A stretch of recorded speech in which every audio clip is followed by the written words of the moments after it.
one of the biggest sheds I've ever found in my life. It was laying there, and I walked up on it. I kind of looked around. I thought, somebody's playing a trick on me because there's not a deer around here this big, but it was. Wow. This one is a 2014 rack, and he had double drops.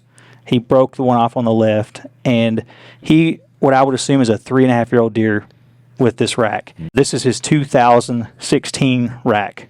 So I knew he was still alive, and I came to the February 2018 NWTF banquet, and I'm looking at all the mounts and displays. I'm like, I know that deer.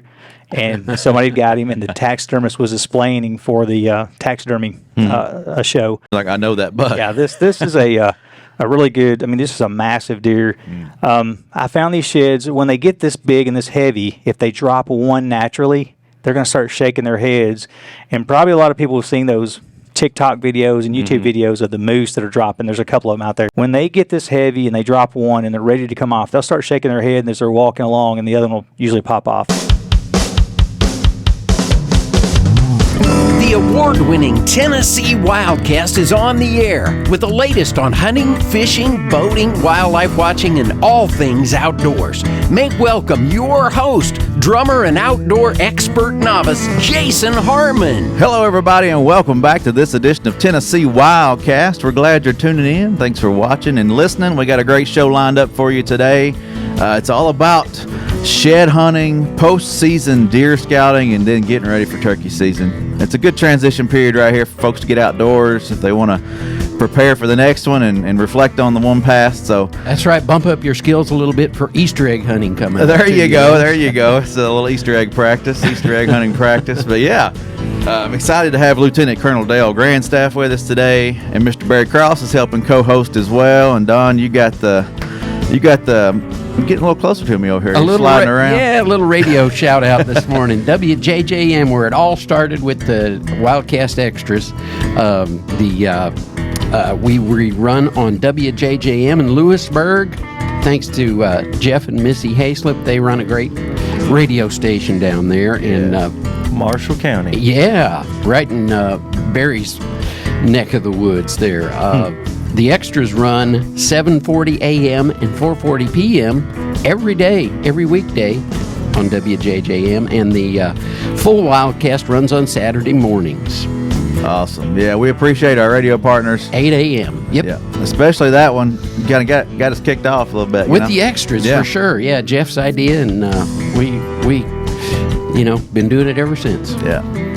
It's fun. And real quick, while we got some public service announcements, the license, if you don't remember, they went to a 365 license. They're good from the date of purchase, 365 days. So right. You used to expire coming up end of February, but that doesn't happen anymore. It expires from the date of purchase. So right. So make sure you get your license. It's a good time of year to renew. And if you were used to the old system, it's probably going to auto-renew now anyway if you've got that set up, and that's a cool feature. You can auto-renew the license, and it's ready to go for you the next season. But e-store is always out there at shop.gooutdoorstennessee.com. You can pick up a WildCast hat or any other TWRA swag. So go check that out.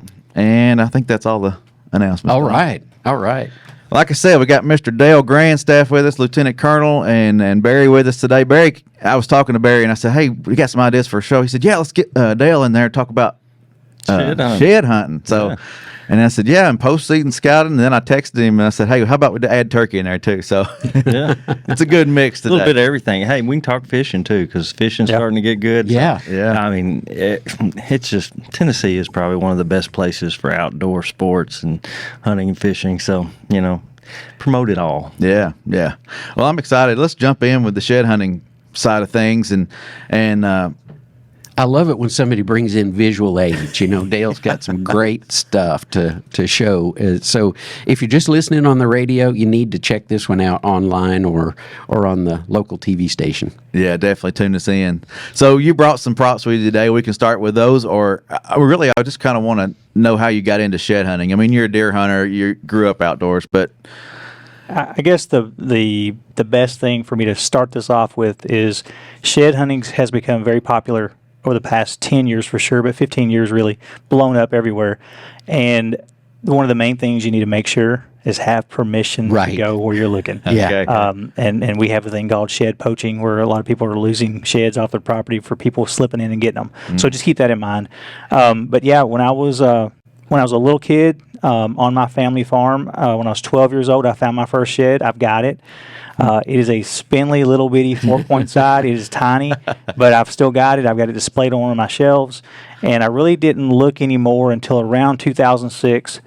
And in 2006, I'm like, I'm going to see if I can find a few this year. And within a couple of days, I have still got the shed. It's one of the biggest sheds I've ever found in my life, and I've still got it. And when it was laying there and I walked up on it, I kind of looked around. I thought, somebody's playing a trick on me, because there's not a deer around here this big, but it was. Wow. So I confirmed the deer was real. That next fall, I saw it. Got about 50 yards from it when it was in velvet. And I don't know that anybody ever harvested that deer, but I've still got the shed from 2006, and that's how I got into it. Yeah. And, That's awesome. and that's kind of cool about shed hunting. You can actually, whether you killed a deer that year or not, you can document what you got. And I think a lot of shed hunting got popular because a lot of people are letting deer walk. Yes, there's more sheds on the landscape, and if you find it, that deer's going to be there next year. So you have this excitement of, okay, is this deer going to get bigger? Is he going to get smaller? How old is he? And typically, I look at it as if I find a shed that I think is a 3.5-year-old, then that deer's probably reached his shape and his form, but I know he's going to get more massive every year. Maybe throw a kicker on here and there, but when he's at 3.5 and I find that 3.5-year-old shed, I think this is the deer, this is what he's got, but he's going to put more mass on. Is that what you see generally? Generally in the area that I'm in the Montgomery, Stewart, Robertson, Sumner, this northern middle Tennessee. To me, like I've told everybody, that is where I wanted to be ever since I was a little kid. I moved to Montgomery County, sight unseen. I'd never been there. I just went strictly by deer numbers, deer statistics. And when it came open, when I was in college and school, I said, if I get on with Teterbray and Montgomery County comes open, that's where I'm going to go. I'm there. And so I moved there and didn't know anybody. Moved into town and had no connections with anybody. But that's where I've been for 24 years. You pulled those statistics because I pulled those statistics, and Montgomery County is up there every year in the top 10, if not 1 or 2. It's up there as a county that kills more big deer every year than any other counties. My baseline was it was the county that harvested the most 10 points or more every year, and it still is. Even with the population growth there and the development of all the farms, it's still got a huge amount of 10-point plus animals being harvested. So that was my main draw. Yeah. Yeah, and and that's why you shed hunt now, because you don't kill as many deer as you used to. I don't get to. Well, the first year I was there, the first full hunting season, I shot a deer with a bow, and a buddy, he let me go hunt with him, and 2 bucks walked up, and I knew he was after this one big 10-point, and it was 10 yards away. I let it walk by me. Oh, man. And this big 8 came up behind it. I shot the 8, and he got aggravated at me. Why didn't you shoot the 10? I said, well, it's your farm, and you want to shoot it, so I didn't shoot it. But that 8 was the biggest deer I'd ever harvested. That was archery. That fall, or a few weeks later, months later, muzzleloader hunt, I shot a 9-pointer. It was the largest the largest buck I'd ever harvested. Then I shot one on Fort Campbell. First buck on Fort Campbell. It was the largest buck I'd ever harvested. Then I shot one at the end of the season with a rifle, because you could kill 3 plus 1 at Fort Campbell, and the one at the end of the season was the largest I'd ever harvested. Wow. So I said, I got to reevaluate. I got to back up, because this is not what I'm used to. So since then, I'll go after 1 a year, or rarely get 2, but 1 a year or so is what I'm kind of after. So how does finding these aid you in your next year's hunt? I mean, does it? If you find them, they're going to be there. And I'll kind of jump into this one real quick. This one is a 2014 rack, and he had double drops. He broke the one off on the left, and what I would assume is a 3.5-year-old deer with this rack. He dropped them. I found them.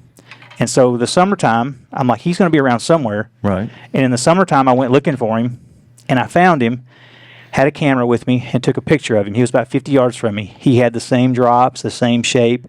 That was in 2015. Able to slip in there on him. I slipped up on him. The wind had the wind right, and he just stepped out in front of me. So I did not find his sheds, but I had the picture of him. So I knew he was still around. I knew nobody had shot him. So then the following year, I went looking for his sheds again, and about 50 yards from where I found the previous sheds, Lo and behold. I found these. And what this deer was doing, Wow. double drops, same deer. This is his 2016 rack. And what this deer was doing is he was going into a field and getting a dip. Yeah. And there you can see. Yeah, I don't know if you can get that in or not. But he was going into a spot he felt comfortable in a field and laying down and feeding and laying down and feeding. And he was just standing there. So these things dropped within a few feet of each other. Wow. And so I knew he was still alive. And in 2017, I came to the NWTF. So the 2017 season, he was harvested.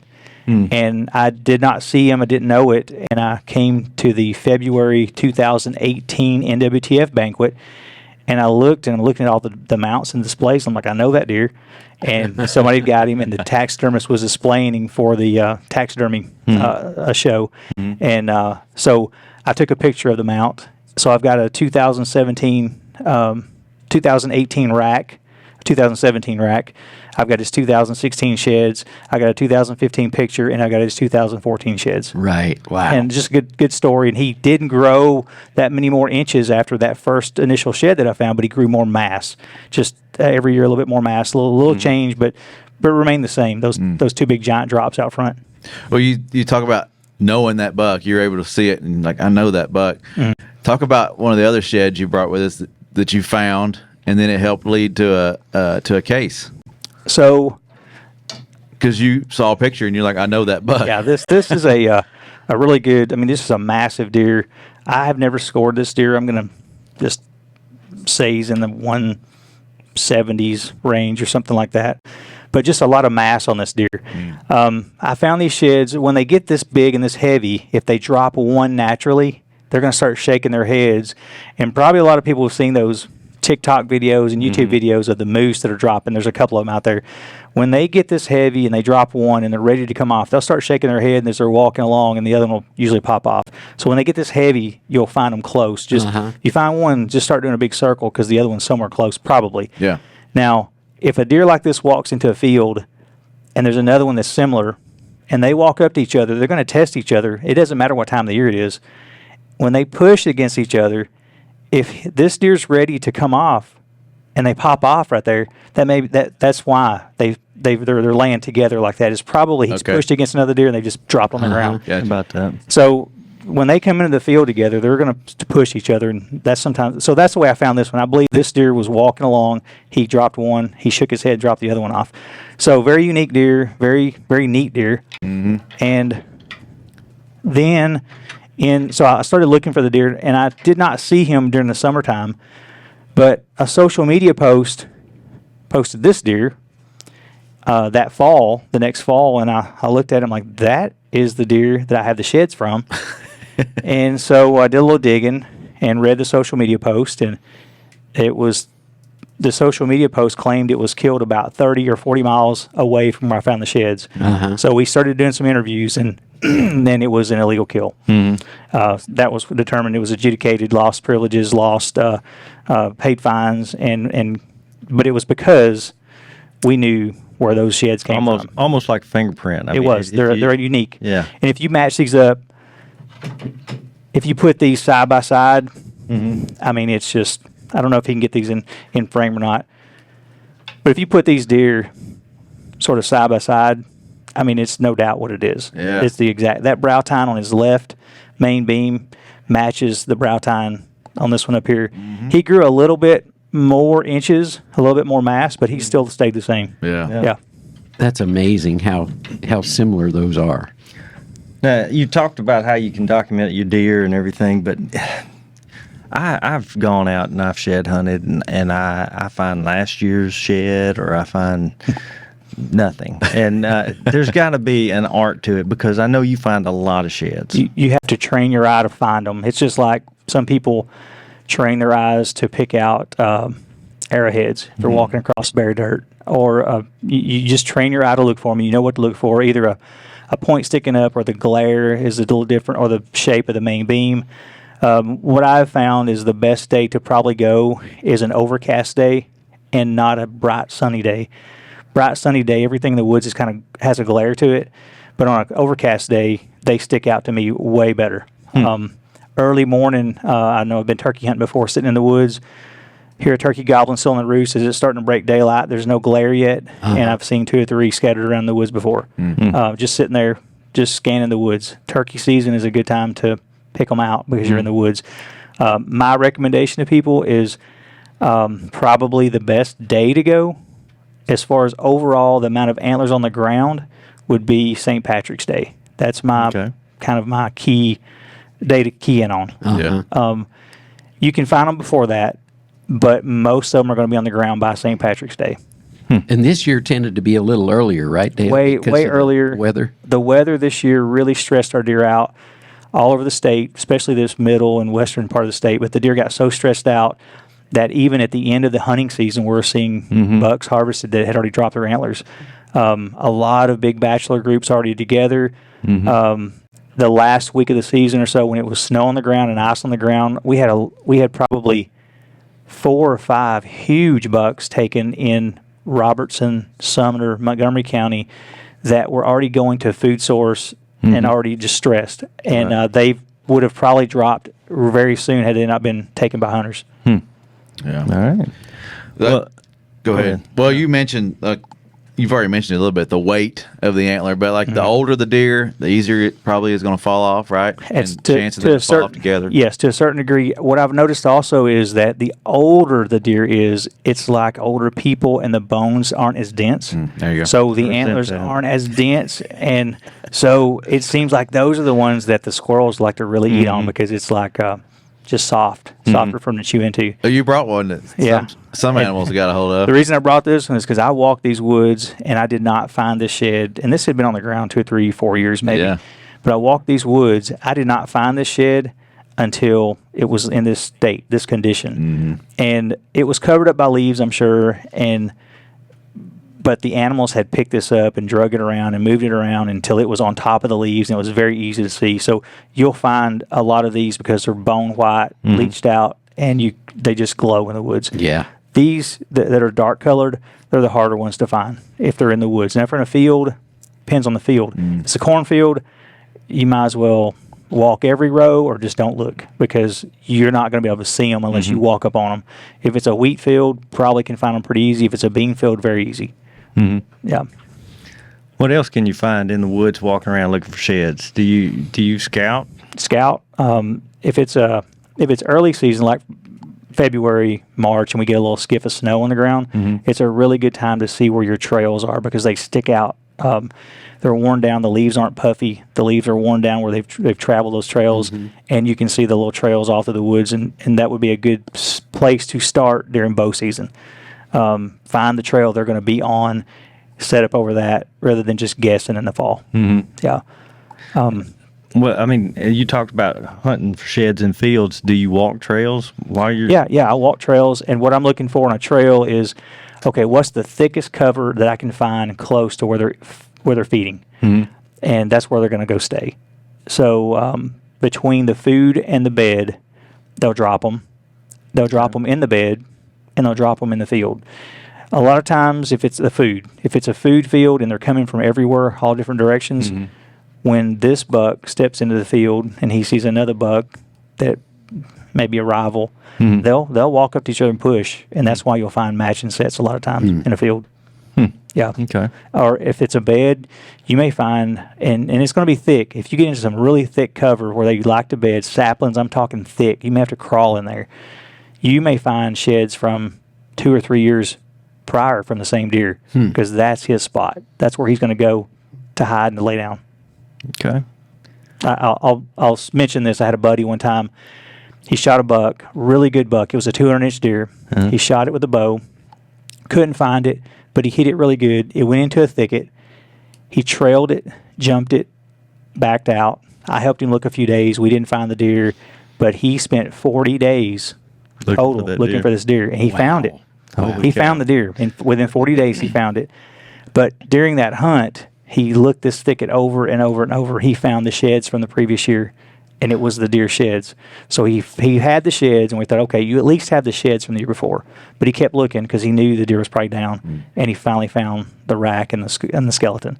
but he has both of them mounted now. The sheds were at around 175, and the year he took it was at 203. Wow. Yeah, so it jumped that much in 1 year. That's cool. That's impressive. Well, talk about the recent buck that was highlighted at the commission meeting. The buck that was highlighted at this commission meeting was taken by Mr. Charles Strickland. It was taken here in Davidson County, and it is our current state record archery kill. Now, our archery records are all inclusive, which means crossbow, regular bow, long bow, recurve. They're all in one compound bow. They're all in one category. This one is 192 6/8 is what it grossed. Wow. It was just over an inch larger than the one taken in 1994, I believe, out of Blount County. So 94 was our current record. Wow. And it was 191 1/8 or something like that. So this one was taken here in Davidson this year. It's a big, massive, typical 10 with a 26 2/8 inch inside spread, wide. But it's one of those kind of deer that's like a dream deer. Typical 10, gigantic drops on each side that match. Wow. So it was just a neat deer, and he was very gracious enough to come in and let the commission kind of show and highlight what our state's doing. Our state has a really great deer herd, and it seems like every year or so we're adding a new record into some category. Well, and people complain, or not everybody, but some say, well, I guess they don't have great deer in East Tennessee. That's cool to hear that Blount County has had a state record record since 1994. 94. Yeah, Wow. and it's sat there for a long time. You know, I mentioned that our current typical record earlier is a deer from Cumberland County, and it was somewhere around 1958, 1959. It still stands. It's just over 186 inches typical, a typical 10.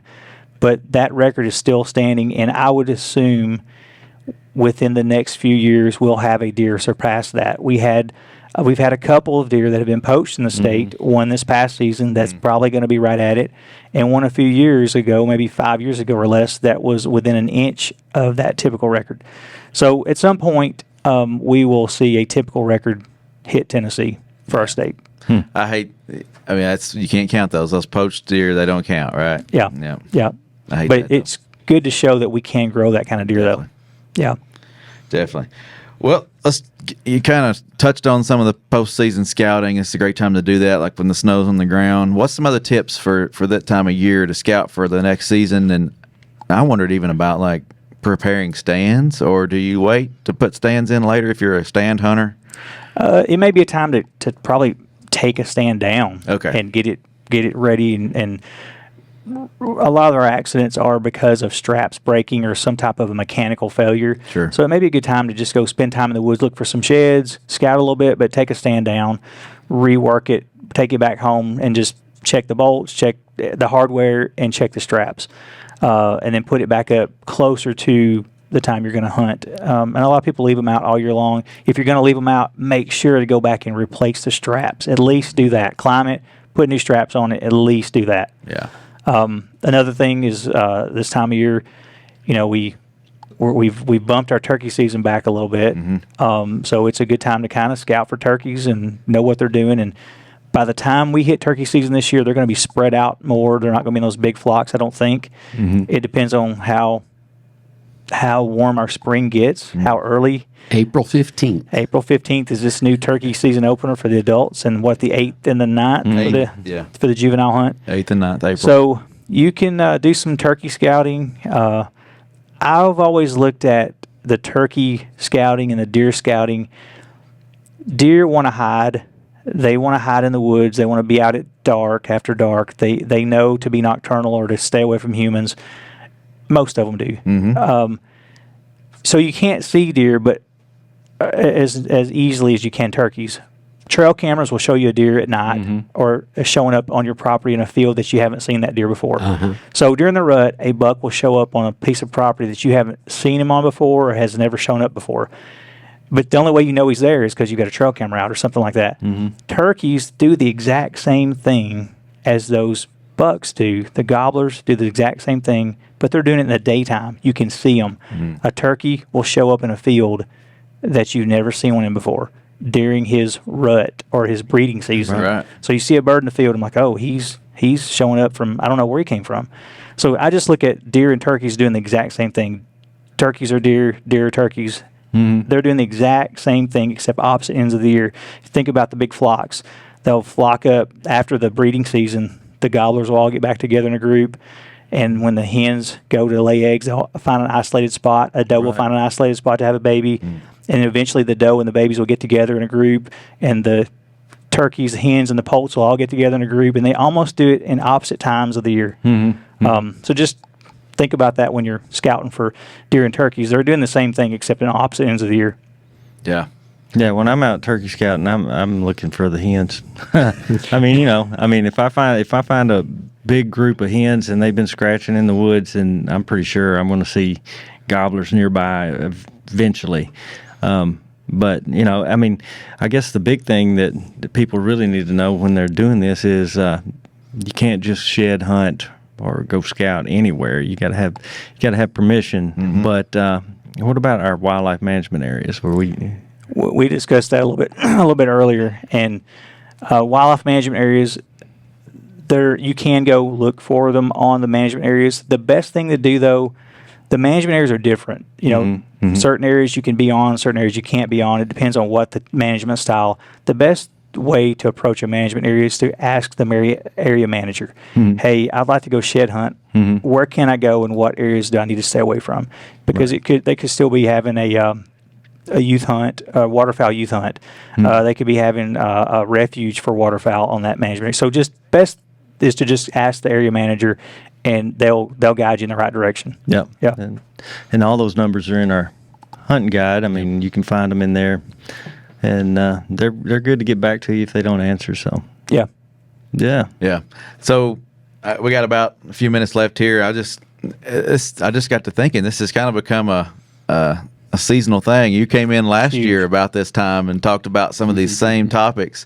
We'll have you back the following year and do this again, because I'm sure folks have missed the previous shows. But talk a little about your season. We haven't reflected on this past deer season. Did you have any luck? My season? Yeah, how was it? And Barry's got a quick story too, if we have time. Well, Barry, since I'm a captain now, what's up, Captain?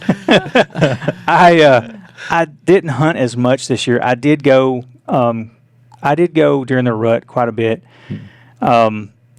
and I actually had a great opportunity on the last day of the season at 11 pointer.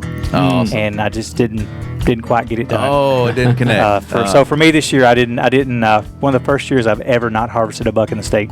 Wow. Yeah. Well, I can wrap mine up real fast. I passed on a 6 point. Yeah.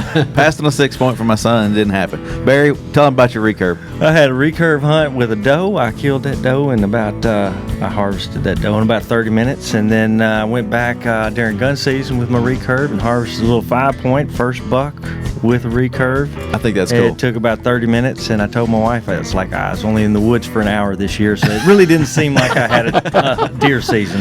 But it was successful for me. Yeah. We did have some really good doe hunts at the end, and I've got a lot of meat for the freezer. Yeah. Awesome. Yeah. Awesome. Perfect. Yeah. It's always good to put a couple deer in the freezer for the year, and it's just it's a good way to have some organic protein. Yeah. Yeah. Guys, I appreciate you being here. Yeah. Barry, thanks for lining this up. I'm excited about going shed hunting. I'm going to give it another shot because in my past experience, I'm not very good at it, but I know I got to get out there and get after it to get better. Good way to get in shape. Just go walking. Yeah. There you go. I'm going to be ready for turkey season too. So perfect. Yep, turkey season will be here before you know it. We mentioned the dates, but real quick, the youth hunt is April 8th through the 9th, and then the adults can get out there on April 15th through May 28th. So thank you guys again. This is Tennessee WildCast. Thanks for tuning in, and we'll see you next time. Thanks for tuning in. Stay connected with TWRA by visiting our website at tnwildlife.org and follow us on Facebook, Twitter, and Instagram. Hey, it's all about Tennessee wildlife. It's what we do. Tennessee WildCast will be on the air again next week. We'll see you then.